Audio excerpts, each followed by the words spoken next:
Hello, everyone. Welcome to Humanity Rising. I'm Tom Eddington.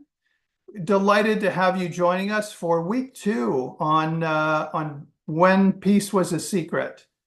We had an extraordinary group of panelists last week and very rich discussions on the state of the world and the state of peace in our world. And we'll be continuing the conversation again this week.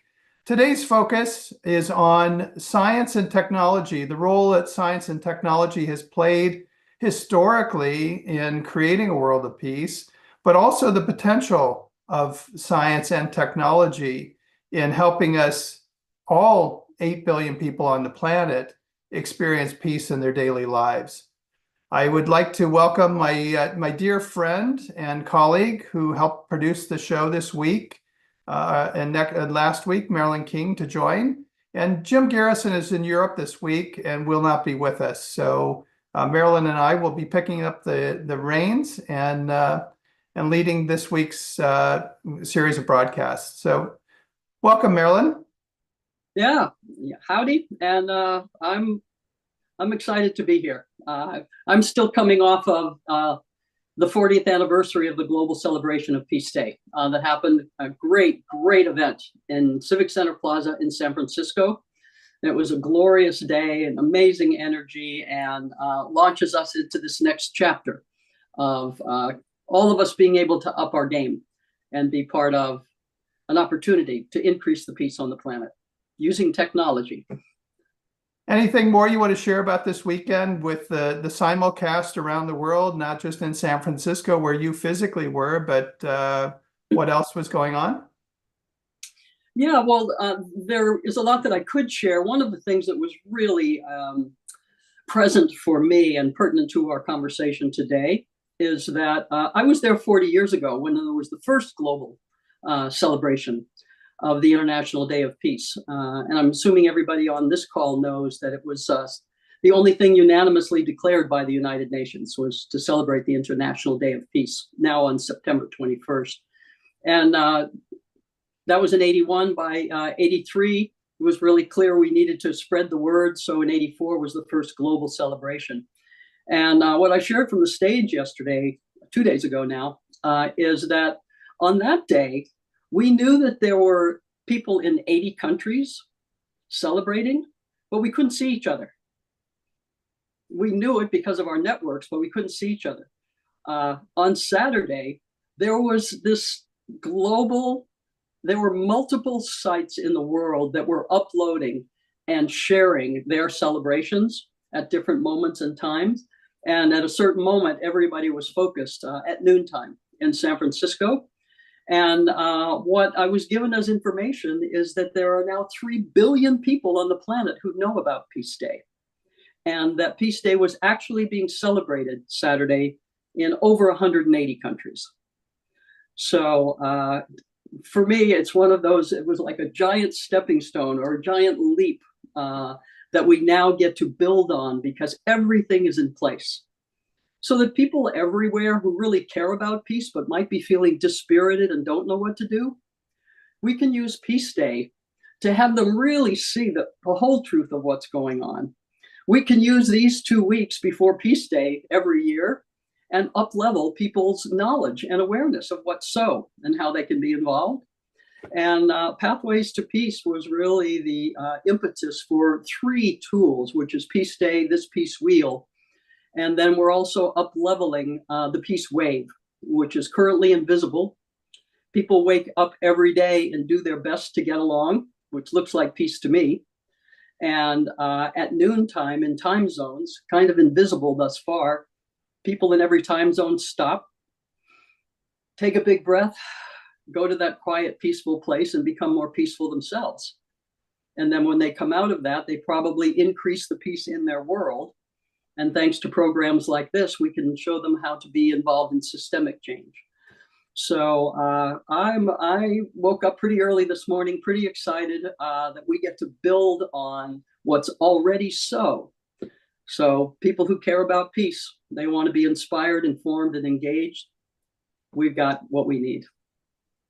Yeah, thanks for sharing the experience of the weekend, but also, more broadly, last week and this week, we're really focused on peace literacy. Yep. And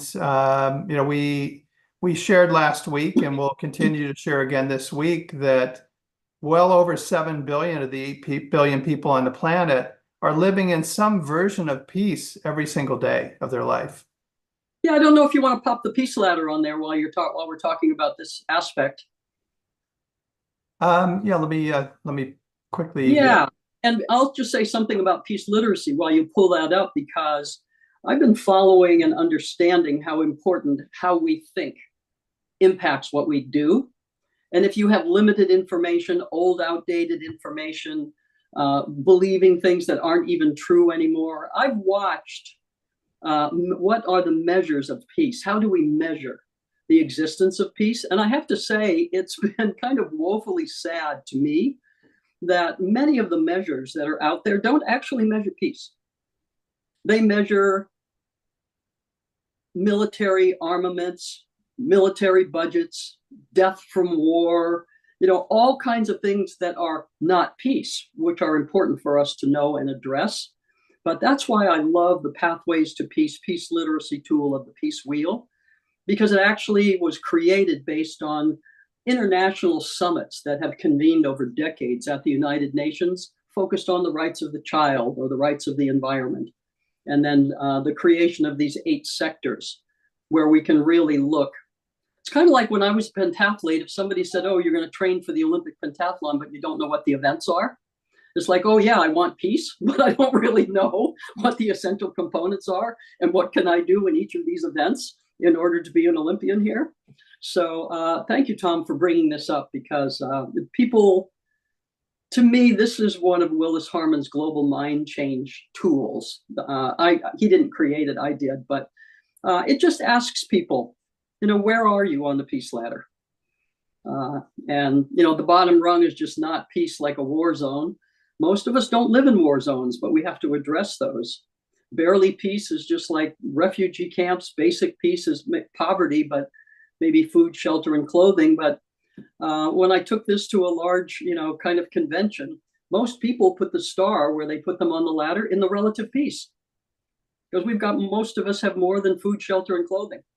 You've got gas in the tank of your car, even if that's not that peaceful in terms of an energy source. But we've got more than just food, shelter, and clothing. So I know I'm at least the 4th generation that has lived in relative peace. And I tell my friends, for me, I don't call it perfect peace. I call it sweet peace, which is when everybody on the ladder gets to move up one rung. Well, just continuing on the theme of peace literacy. So last week we were working our way around, as we will this week, on the Pathways to Peace Wheel, and there are 8 sectors, as you've shared, that contribute to world peace. So last week on Tuesday we talked about governance, law, and security. On Wednesday we had a chance to focus on education and the role that education plays in helping us achieve a global state of peace. Then we moved to economics and business and the role that business can play and does play in peace. And then on Friday we moved into health and relationships. So we'll continue this week working our way around the peace wheel. And today's focus, as I mentioned at the top of the show, is science and technology. And if we think about science and technology throughout human history, science, or an early version of science and technology, was the creation of language. And certainly, our ability to communicate with each other and having a language, even though we've got hundreds of languages around the world, we've got technology now that enables translation. Yes. And the creation of the wheel allowed us to move from community to community and to move things. The creation of agriculture allowed us to move from being a migratory species to staying in place. And fast forward to where we are today, we've made an extraordinary strides or progress in science and technology in terms of eradicating world hunger, eradicating things like smallpox. And so science has played a critical role in allowing us to live in peaceful coexistence. And the promise of technology with the internet and social media, it allows us now to, to achieve something that you've been describing, Marilyn, which is to change the story, to change the narrative of the reality of most of us living in peace, and to do it in a nanosecond. Yes. And the advance in science and technology, I always, in my own mind, go back to Dr. Larry Brilliant, who we had hoped to have on this year, but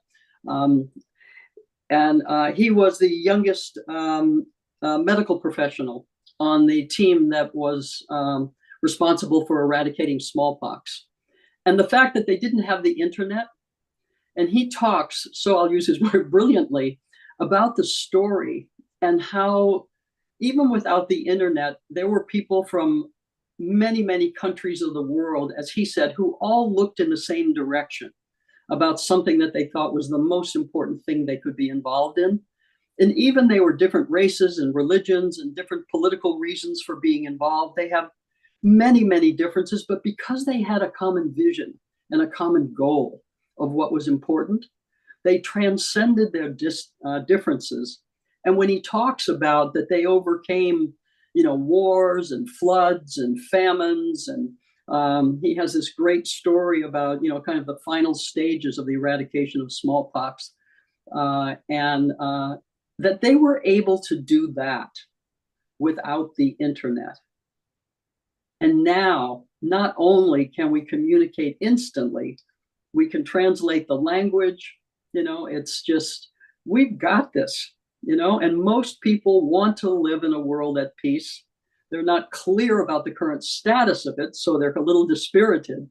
But, we can provide them with the inspiration, the information, and the mechanisms for being involved in, what I call the Olympian peace team.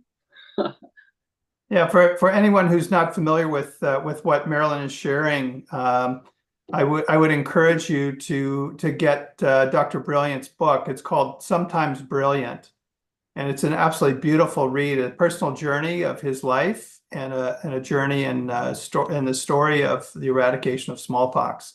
And it's one of many, many examples of where humanity has applied technology for good. And on that point, I'm going to ask Georg to just play a quick 39-second, 40-second video, and then we'll continue this conversation on the use of technology.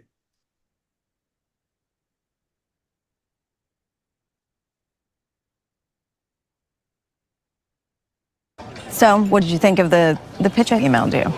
Yes, the one that you emailed me. I remember. The pitch? Oh, dog days. What a title. Here we are. Very Victorian, which I loved. Unique relationship is formed. I love unique relationships. With a twist. I know, because I read it. Great. I'm going to tell them you're interested. I am genius.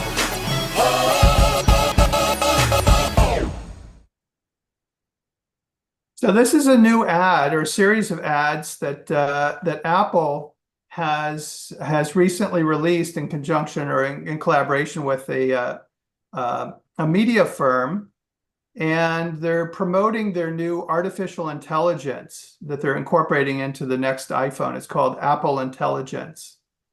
And I saw the ad last week, and I was profoundly struck by it. That here is one of the most respected, one of the most valuable, one of the most recognized brands in the world, Apple. And they've taken this technology, Apple Intelligence, their AI, and they're using it and promoting it to say it's okay to lie. It's okay to be out of integrity. It's okay to use this very clever technology to make yourself look good. And I was struck, and I'm starting an initiative to encourage Apple to take the ad down. I can't believe that, when we think about the use of technology and all of the promise of technology and all of the fear of how technology could be misused, that instead of supporting the bringing out of the best of humanity, this is an ad that is saying, use our clever technology to bring out the worst in humanity. And I'd love to engage you in that conversation, Marilyn, and just talk about throughout human history, for the most part, technology's been agnostic, and it can be used for good or evil. Yeah. Where does that fit in the context of this, the reality that most of us are living in peace and we're living under a false narrative? And there are a number of things that show up for me, Tom, on one level, and I was struck as you were, and I only saw that ad very briefly a few days ago. And the first thing I thought was the technology itself is wonderful, that something that you don't have time to read, all of a sudden you can get the essence of it and then enter into a conversation. How easy it would have been to take that capability and basically say, you know what? I got sidetracked. The baby was sick all night or whatever. And I'm very interested. I didn't get a chance to read it. And what I understand it's all about, thanks to this, is blah, tell me more. Here's the part I'm interested in. So it's not the technology, it's the use of the technology. And the same thing when you talk about, how it can be used for good, or how it can advance things that are, in my judgment, not so good. I've been following an organization called Transparency International for decades. And back then, the internet was not available to them when they were doing what they're doing. But basically, they were looking, and it was at politics and business, and basically saying, we see who you are, we know what you're doing. So for me, the ability to be able to follow the money and see who is supporting these politicians, follow the money, see where all of this interest is coming from in terms of what these businesses are doing and what the consequences of it are. So we have a very high ability right now to see who you are, and we know what you're doing, thanks to technology. But for me, the kind of the Siamese twin, that's not the right phrase, but the companion to that is accountability. So I believe that we have a huge amount of transparency right now, and we're watching our ability to hold you accountable. And we're not there yet, but it's, I think, helpful for people to realize that because of technology and our ability to hold people accountable, there are heads of state from numerous countries who cannot travel to some other countries because those countries have signed the Convention Against Torture. And if that individual, former head of state, traveled to that country as a result of having signed that treaty, they're required to pick that person up. And so, I mean, we're talking some of the most famous, successful people. They can't, and there are a few that can't go back to their country where they were a head of state because they will be picked up. So they're in exile because we see who you are and we know what you're doing. We have an increasing ability to hold you accountable. So for me, both in politics and business right now, those are really important developments. Yeah, and I think, particularly with artificial intelligence, as we shared in a couple of weeks of programming last year, with Senator Schumer convening the industry leaders in AI in Washington, D.C. for a closed-door session. The press wasn't allowed in, the general public wasn't allowed in, and we've seen tens of billions of dollars going into AI development. And we're being told over and over again, or reminded that we don't need guardrails on this technology, that the industry will police itself, that the companies will police themselves. And one of the first ads we see is a misuse or a missed opportunity of the technology. To your point, we had two people sitting having a conversation. And as you said, there was an opportunity for the woman to say, I didn't see it. and I can use my technology, thank you technology, to get a quick summary. Now tell me about it, and actually deepen the relationship and create a relationship. And Yeah. instead, it was misused. And you know, here you've got a technology company saying, here's a great way to make yourself look good Yeah. and to misuse the technology. Yep. Yep. And the impact of what we're talking about, Tom, right now in terms of the elections in this country, in terms of the ability to use technology to misrepresent and to fast forward or to put forward untruths in such a way, and understanding the human psyche that when you hear something over and over and over enough and have little bits of information that kind of support that, you know, how that affects us. So for me, for us to understand all of those things and to, as you said at the beginning, to shift the narrative so that people can see the piece that is, understand the problems, and have a sense of how they can be, you know, at agency for doing something that makes a difference in what it is they really want to achieve. Well, let's talk about that. Let's talk about how do we use science and technology to flip the narrative and to help the world understand we are actually already and have been living in a peaceful world. And there are things that each of us can do personally on a daily basis with our family, friends, community, and the world to change the narrative. And I'd love to engage in that conversation and talk about your hashtag Looks Like Peace to Me campaign and other things that are happening around the world. Yeah, as you know, one of the things that I got introduced to when I had my paradigm shift in the Olympic Village, and being there and seeing people of every race and religion and countries at war with one another, and yet we were living in peace. And the question that I asked myself, you know, just prompted this, you know, shift that we could see peace in my lifetime.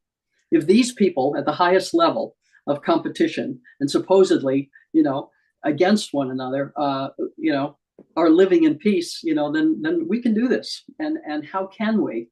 And that notion of, you know, like an Olympic peace team, what would it look like? And that is a conversation I'm convening with my Olympian friends. If there were to be such a thing, what would that look like? And what would be present? It just seems that understanding how the mind works, when you have a belief system, the mind can't handle all of the input that's coming in. So what the mind does, what the brain does, is it eliminates things that don't line up with your belief system. And it takes in things that reinforce your belief system. So when I had this crazy idea that I could be in the Olympics, I started to see things I hadn't seen in a new way that could support me. And the same thing with we could see peace in my lifetime. You know, I woke up the next morning and I thought, oh my gosh, what would that look like? And I looked out and said, well, the trees are doing what they do with the earth, and that's all miraculous. And, you know, people follow the little white line on the freeway and stand in line. And, you know, just all of these things, I started to see all the peace that is. So for me, part of it is understanding how the mind works and having people just examine their own assumptions and their own beliefs. And from an Olympian perspective, one of the things I know is that if you're going to join a team, you need to know what the goal is. And that was one of the first things that occurred to me. You know, if we're going to change the narrative, for people to not even know what they mean, and I thought that was my job initially. And then I bumped into the Brahmakumaris, who had already been in 123 countries, and asked the question. And that book contains, I don't know how many, you know, pages there are, and quotes from thousands of people across every sector. And I don't think there's anything in there that you would disagree with in terms of, this looks like peace to me. So it's like, wow, we do have the same goal. So we're going to argue strategy. And that's where Willis came along. And he said, global mind change is the fastest way to world peace. Because if people want that, but how they think, you know, is not effective, we can do that. And it's like, wow, We've got Olympians in every country of the world who have a bully pulpit about how you achieve things that seem impossible. And we can talk about mindset, and we talk about, do what Olympians do. And for me, it breaks down into three really simple things. If you want to do what Olympians do and up your game to like an Olympic level relative to peace, there is an Olympian I have talked to that they have said that this is not true. And I call it begin your day the Olympian way. When you go from unconscious to conscious, most people, it's like, oh, it's Monday and I forgot to put gas in the car. And they're into this just very busy mindset. I know for a fact that when Michael Phelps first publicly declared that he was going to win 8 gold medals, he woke up the next morning and was kind of like, whoa, 8 gold medals. And his brain immediately went to, he's already been doing way more than most people in the world, but he's going to win 8 gold medals. There's something more that he has to do. What could that be? So begin your day the Olympian way is really about envision your gold. Your personal gold is one thing, but how about envision our gold? Be really clear. If you care deeply about peace, get really clear about what you mean by that, which is part of why I love the Pathways to Peace Peace Wheel. And they created, there's been created a card that gives you a goal statement in each of those sectors. It's like, oh, this looks like peace to me. Governments respect the human rights of all their citizens and settle disputes by the rule of law for the common good. Education looks like this. The environment looks like that. So begin your day the Olympian way is just be really clear. And that's kind of a complex, a lot of words and language and image. I really like what Dr. King said. And he said, I have the audacity to believe that people everywhere can have 3 meals a day for their body, education and culture for their mind, freedom and dignity for their spirit. So if you wake up every day with that on your mind, that you are part of bringing that to fruition, for me, it's even simpler. It's like, I envision a global Olympic village. And that for me was just, you treat everybody with respect and curiosity, which is what we as Olympians did. I didn't know what country or whether you were a gold medalist or an also ran like me, but whoever you were, I had respect for you. And I was really curious about what's your story, who are you, how did you get here? So begin your day the Olympian way. You're going to do what Olympians do. Wake up in the morning and just notice where your mind goes and envision our goal. But the second is what I got to talk about on the International Day of Peace from the stage, about increasing the peace within. And what Olympians do before they run, jump, or throw, we. Take a big breath, exhale, and you find that peaceful, quiet place, and you feel connected to your deepest, highest aspiration. And then when you take another breath, you will engage in a way that increases the possibility of that being effective. So you begin your day the Olympian way, and you pause for peace, which I call the Olympic minute. And then the third thing for me is, you're part of a team. You got to score points. So in the Olympian thinking and the peace team framework, you get to score a point if you increase your own peace. You score 2 points if you do something in the world, and you score, like Steph Curry, a 3-pointer is if you're involved in systemic change. So I'm not sure I actually answered your question in terms of the hashtag. The hashtag looks like peace to me is kind of one of those global mind change opportunities. And the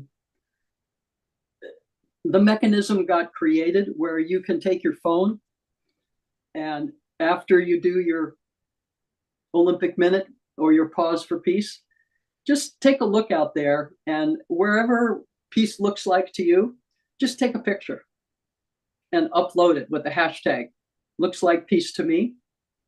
And it will be aggregated and accumulated so that people around the world can see where you are. And now you're starting to recognize peace. Oh, yeah, that looks like peace to me. But where this came from, I'll just tell you real quick. I was at a red light, and kitty corner across the intersection, there was one of those what's called casual carpool, where people just stood along the curb waiting their turn, and cars would come up, and anonymously this person would get in, and now you're a carpool, and you could go in the fast lane across the bridge. And as I sat at the red light and looked across, there was this really tall, skinny guy with a green mohawk. There was somebody next to him with a briefcase. There was a student next to them. It was just like, there was the Olympic Village right there. Everybody was on the curb. And I didn't do it at that moment, but it's like hashtag looks like peace to me. And I live in Oakland, where people think this is nothing but a war zone.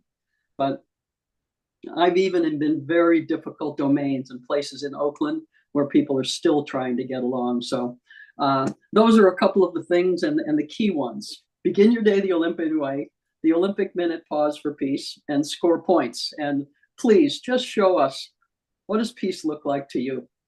Hashtag looks like peace to me. And you'll be raising people's spirits who see that. Yeah, I'm gonna jump in real quick, Marilyn. I've been following the chat, and I apologize to our audience. We received an email note from Dan Mapes this morning that he's not feeling well and is unable to join us. I meant to share that at the top of the show, and my apologies to our viewers that I didn't let you know in advance.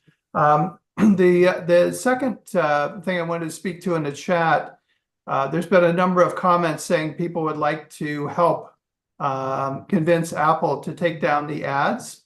And I would encourage you to use social media. That's the form I've been taking so far. I have reached out to some leaders I know within Apple to have a conversation, but I would encourage you to use technology, use social media, do a post on any of the social media platforms, and encourage Apple to use the technology for good as opposed to a misuse of the technology. So I wanted to take a quick break just to address the comments in the chat. And let me build on that, Tom, because probably everybody out there is more familiar and facile with technology than I am. But I've just become aware of something called Tagbox, and I'm sure there are other platforms for doing it. But exactly about what we're suggesting right here, that if this is something that you care about, that notion of a hashtag, that there is a way that no matter which platform you decide to post on, instead of maybe people seeing it here and there, Tagbox, if you use the same hashtag, and I don't know what that would be, you might want to suggest it, Tom, but it can all be, it's all aggregated in one place.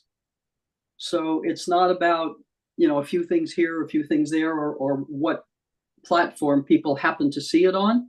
But with a hashtag, it can all be aggregated in one place and really see how much of a groundswell and how strongly people feel about integrity. Yeah, I think a part of the conversation I'd like to pick up on is you've mentioned now this morning, Marilyn, about your experience in the Olympic Village. And I'd like to talk about a different technology than the technology that exists that's been created by humans. But let's talk about the technology that exists within us and the technology that exists out in the universe and the connection that we all have. We have our intuitive technology. We have our emotional technology. We have this thing we call a body that's a walking, breathing, operating, functioning piece of technology. I'd love to have that conversation. Yeah. I'm laughing because for those who don't know, when I was training for my third Olympic team in the pentathlon, my car was hit by a truck and I was injured in a way that I didn't recover from. And I thought I would be better next week. And I kept envisioning I'd be in the top 3 at the Olympic trials, and I was getting better every day, but it was not actually happening. So I watched films of the world record holders and stood on the track for 3 or 4 hours, envisioning my training in 5 events. And then I had a Novocaine injection in my back and placed second at the Olympic trials in the pentathlon without physical training. And I launched into exploring the field of exceptional human performance and peak performance, which was a relatively new field in terms of how much attention was paid back in 1980. There are hundreds and hundreds of traits that are attributed to high achievers. And for me, it fell into 3 different buckets. And I thought I had found something revolutionary because it seemed like all of these traits and characteristics fell into 3 buckets. So in terms of a human technology, what I saw was, in those days, my image was this whole room full of mainframe computers with this great capability, but if you didn't have the software, it wasn't going to be much use. So we don't need those. It's not quite like that anymore, but I saw Olympian thinking as the software for exceptional human performance. And those of you who have been here on the programs know that it really just says that when people in organizations excel and achieve above and beyond what people might have expected, 3 things are always present. And it's very simple. It's passion powered. It's not a should, a supposed to, or a goal. It's like there is nothing more important than, as my friend Eddie Hart at 13 years old said, being the world's fastest human. So in terms of human technology, and exceptional human performance is always passion powered. And then it's vision guided. It has to do with what and how you think. And there are certain kinds of thinking that diminish the chances of achieving what you're so passionate about, and other ways of thinking that enhance that. So that's where most of my work for 40 years has been, is researching, aggregating, and creating simple processes for people to pay attention to the mindset. So my friend Eddie Hart and I could call that the gold medal mindset. But those 2 things are really no good unless you've got a game plan and daily practices that follow that up. So I thought it was revolutionary. Passion-powered, vision-guided, action-oriented. About 3 years later, I was looking at the icons that I use, and it's like, oh, that's what you do with your body. That's your mind, and this is your spirit. This is the perennial wisdom. It's in all of the great, wisdom traditions and religions about aligning body, mind, and spirit. So that's my kind of synopsis of the software for human technology and performance. And the software is extraordinary. I mean, whether it's authors and scientists and clinicians like Dr. Larry Dawsey and his book Oneness, or so many other researchers who've looked at the nature of reality, the nature of energy, the nature of the cosmos, how we're all connected, and the power of our beliefs. Yeah. For most of the last decade in the executive coaching work I do with my clients, one of the first questions I ask when I first meet is, what do you believe and why do you believe it? Yes. And it's an extraordinarily powerful question each of us can ask about. Tom, your work, excuse me for interrupting you, but because I've known you this long, and the work that you do that's so brilliant with these C-suite level people, your understanding of energy, right, and energetics, and so much information out there about raising our vibration and the vibration on the planet rising. And we know that just shifting, you can change your thoughts in a nanosecond, from one to another, and it changes an energetic. So I think it'd be really helpful for you, because all of the different ways that you have studied and engaged and shared with people about that, in terms of a human technology, paying attention from the vibration and the science standpoint from that, I think would be really a great place to share. Yeah, it's been very encouraging just talking about the science and the technology. All of the research that's being done now because of the technology that's been developed, where we can monitor the human brain and the brain activity. We can monitor what's going on in the body, where we've got these wisdom traditions for thousands of years that have understood the nature of reality, the nature of the universe, the nature of the cosmos, the nature of humanity. And we can now, and unfortunately, for the last 150 or so years, science only can show us the reality that science can demonstrate and prove and is replicable. So there's still so much that's unknown that's known. And science hasn't caught up with so much of what we're talking about here in this conversation. The scientific research and the equipment that would be needed to be able to demonstrate what you did in your third Olympic trials. I mean, there's nobody that would have believed you could have finished second in the Olympic trials with no physical training for over 7 months. It's not, I mean, Well, also from the belief standpoint, I would not have entered in thinking, oh, I'm injured. I'm not going to be able to physically train. I'm going to train mentally for 7 months and place second at the Olympic trials. There's no way I could believe. It's just not believable. I had a belief. I'll be in the top 3 and I'm getting better every day. And even though the evidence wasn't there, that belief, I woke up and it created an energetic and created new thoughts that had me do things that I'd never done before. That still kind of crazy that it worked. But we have examples of that all over the world. Yes. And we've got longitudinal studies that with twins that were separated. We have any number of research projects that have been undertaken that demonstrate some of the things that we're talking about. Yeah. And so when you talk about world peace and a global mind shift, and it can happen in a nanosecond, we know for certain it absolutely can. Yeah. And the part I love is, I've been around long enough and started trying to understand what happened to me back in 1980. And neuroscience was still in its infancy in terms of certainly not popular, even though we have, pioneers. But there is now language for things that the ancients have known and taught in a wide variety of ways. And we're just part of the air that they breathed, right? And didn't necessarily even need language for it because it was where they lived from. But for me, I was thrilled when I saw the neuroscience phrase cognitive dissonance. And I thought, oh, this is so great that this is going to get popularized. And then it got misused. And when I hear people use it like a throwaway line, oh, that's cognitive dissonance, meaning, two conflicting realities at the same time. And it's like, like a throwaway. It's like, no, you don't understand. It's two conflicting beliefs. This is like brain technology here.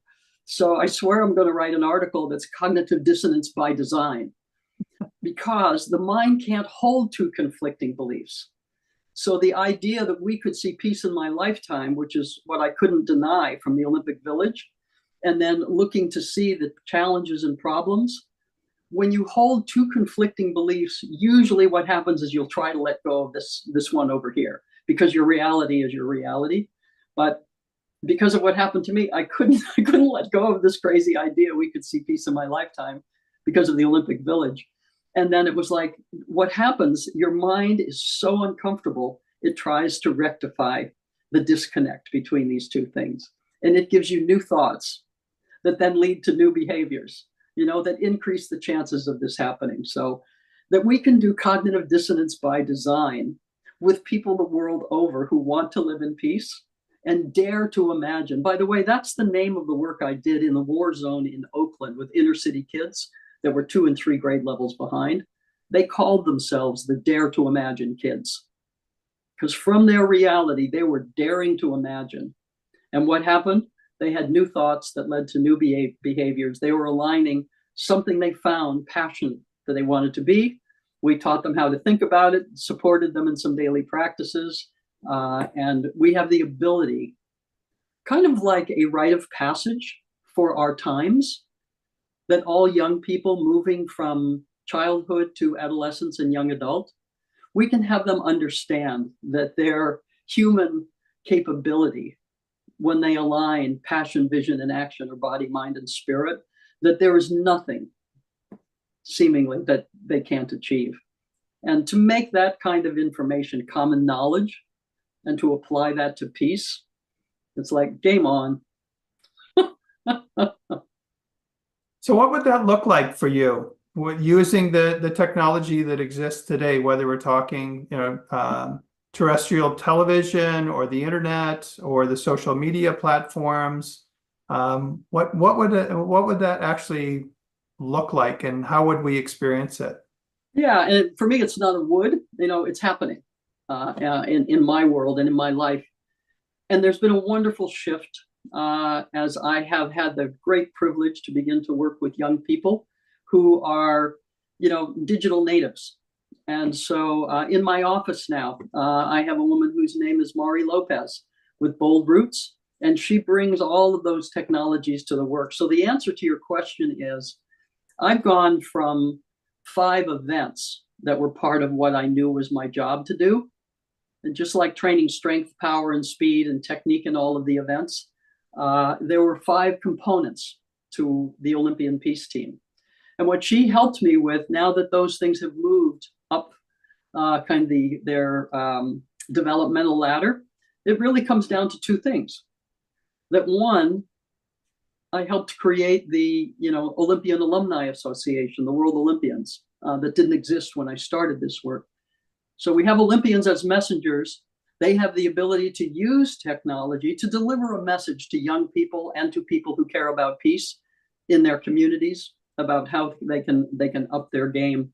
So there's really 2 markets. And one is these Olympians in every country delivering a message to young people that there's an Olympian in you. And here's a little game. You can see what you've got and what you don't, and then step into both real life and virtual mentors. So it's really just, an education opportunity. And because we can provide education one-on-one in life, or we can provide it through technology that can move young people.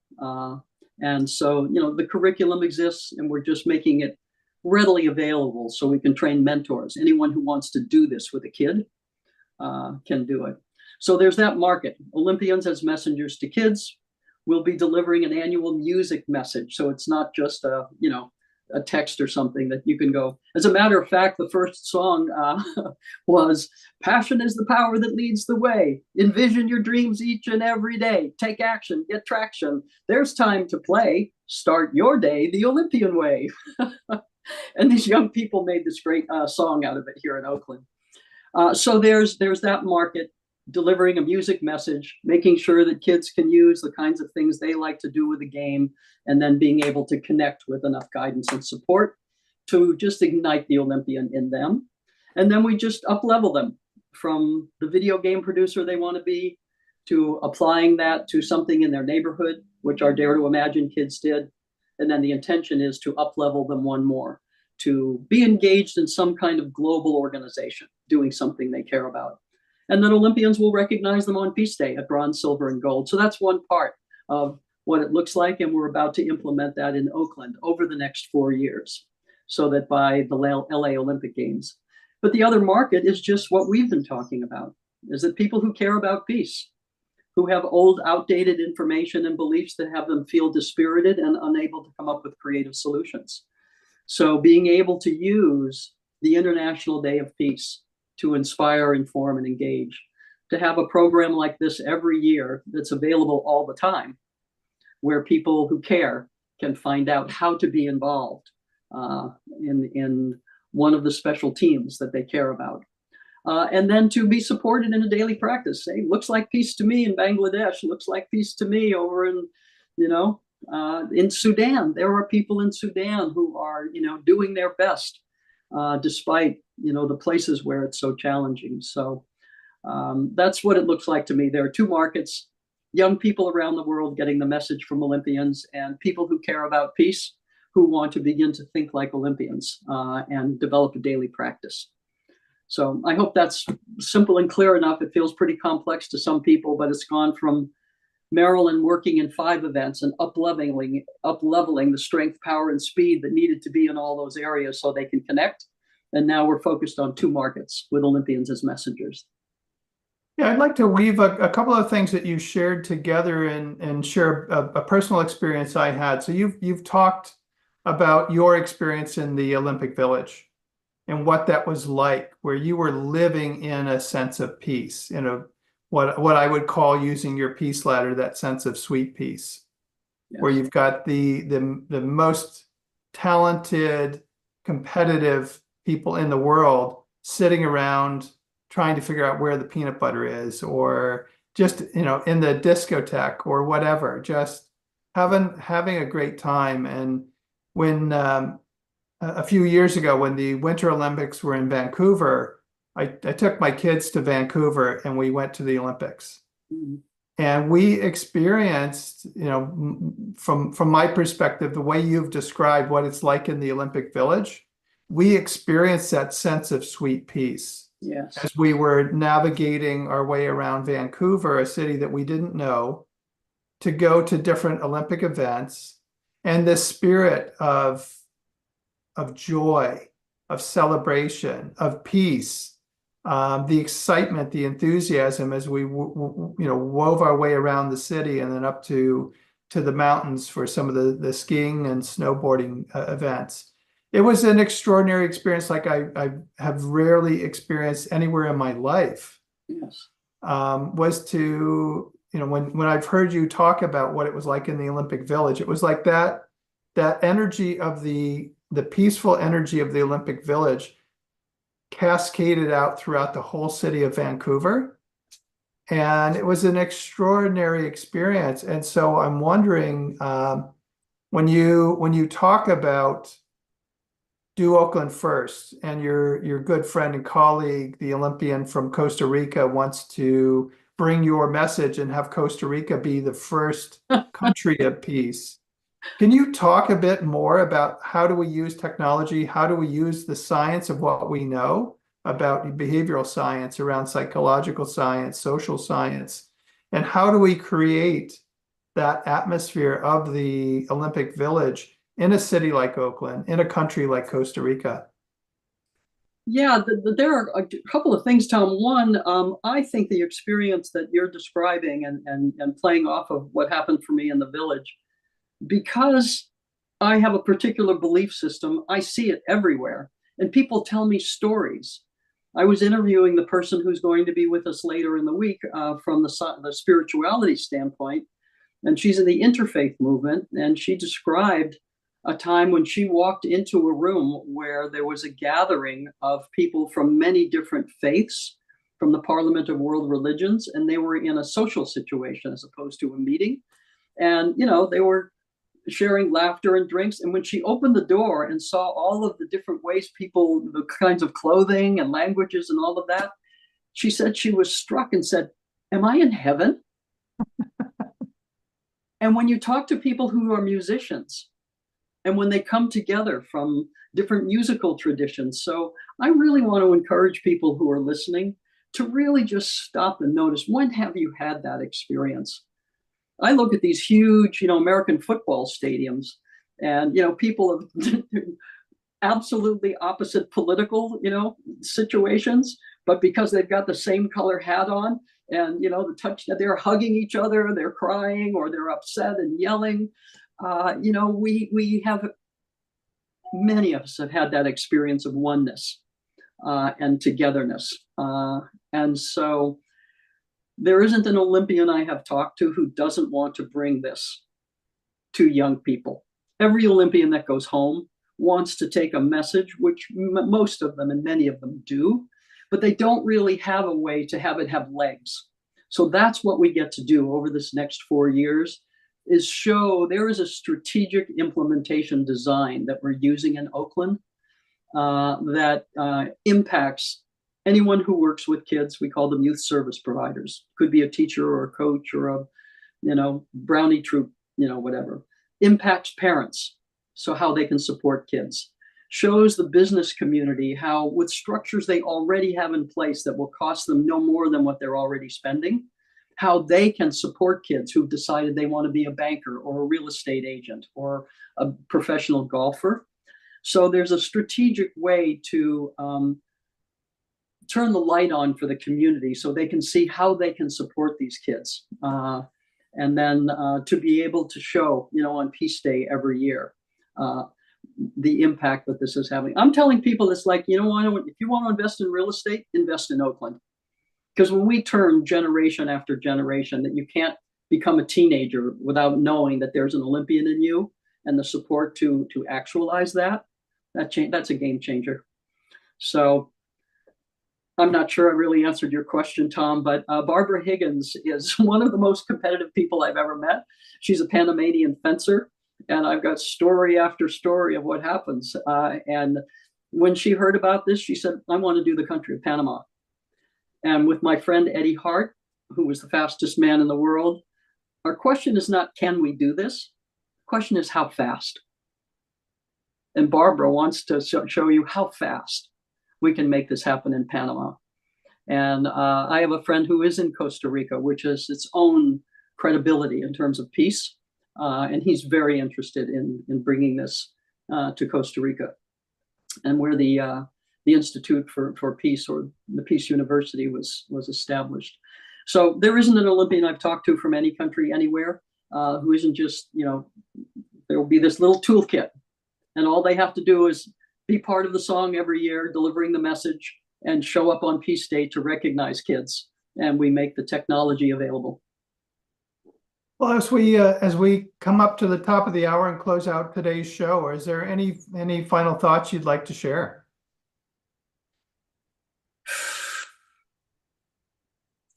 Well,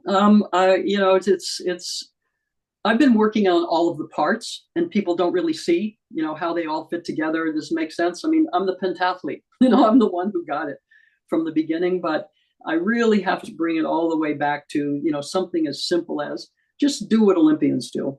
If you care about peace, just do what Olympians do, right? Begin your day the Olympian way. Be really clear about what the goal is, and, take an Olympic minute, pause for peace, and become more peaceful. Notice what you're doing, and please let people see, because one of the belief systems is, oh, people don't really care. And that is so not true. So hashtag looks like peace to me is one way to let people know you care. Yeah, thank you, Marilyn. So for our audience, I want to thank you for being with us today. Once again, apologies about Dan not being able to join us and not letting you know at the top of the hour. Tomorrow, we're going to shift our focus to the role that religion and spirituality plays in enabling world peace. And we're going to be joined by Sister Maureen Goodman. She'll be joining us from the UK, and looking forward to another rich conversation tomorrow. Thank you again for being with us, and we'll look forward to you joining us again tomorrow. Thank you. Thank you. And don't forget to come to the after chat. I just put the link in the chat. Thank you very much.